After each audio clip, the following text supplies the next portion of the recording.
Good things happening over there, that's for sure. And we've got some nice weather on the horizon. Now, could we still use more rain? Yes, but we're not going to be too greedy, especially when it does come with some nice fall feels. This morning and tomorrow morning, temperatures are going to be downright chilly. I mean, you're already experiencing it. Even if you get close to the window, you can feel it's just a little colder on the glass. We're going to have temperatures in the 40s and low 50s for both of those mornings. Now, the weekend, it's still cool, just not as cool as what we'll have over the next 2 days. And then the heat cranks up. I'm talking about temperatures that typically the average high is 76.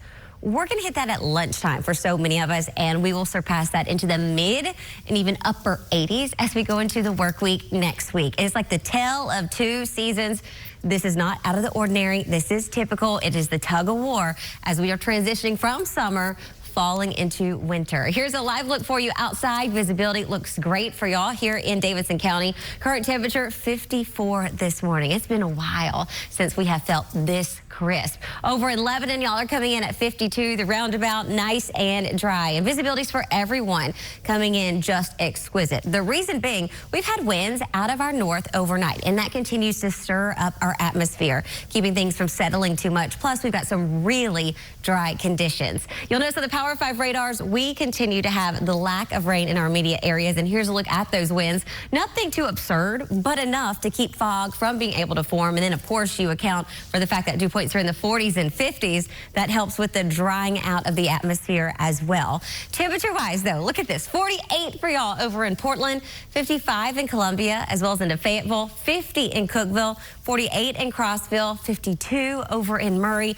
And as we go throughout the day, winds will continue to have a nice touch as we go throughout the afternoon hours, coming in out of our northeast around 5 to 15 miles per hour. Few gusts around 20 at times, but nothing that is going to be out of the ordinary. A few thin clouds will try and work in areas south of I-40, particularly just east of I-65.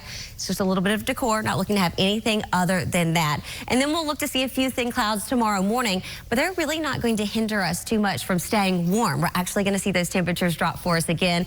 Beautiful bright skies will then continue as we make our way into Friday afternoon, Saturday, as well as Sunday, when eventually winds will shift back out of our south. So tomorrow morning, we're going to look for those numbers to actually be into the upper 40s and 50s again as we head our way throughout sunrise. And of course, after sunrise, everything will start to warm back and trending, of course, into the mid 70s. Very seasonal day as we make our way into tomorrow. Your 7-day forecast. Highs today we'll talk about 75. So our outer areas will be into the upper 60s, particularly across the plateau, in low 70s. Tomorrow morning, the city's looking to get down to 49. The rest of us, very similar, widespread 40s. By the afternoon, classic sunshine and 76. This is right on the money where we should be for this time of year.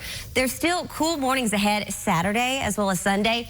Even though we've got those upper 40s and 50s, we're not going to stay chill for long. You'll notice afternoon highs headed back above average, 80 on Saturday, 81 Sunday. You notice Tuesday, Wednesday of next week, Ben, I'm forecasting upper 80s with the lack of rain continuing.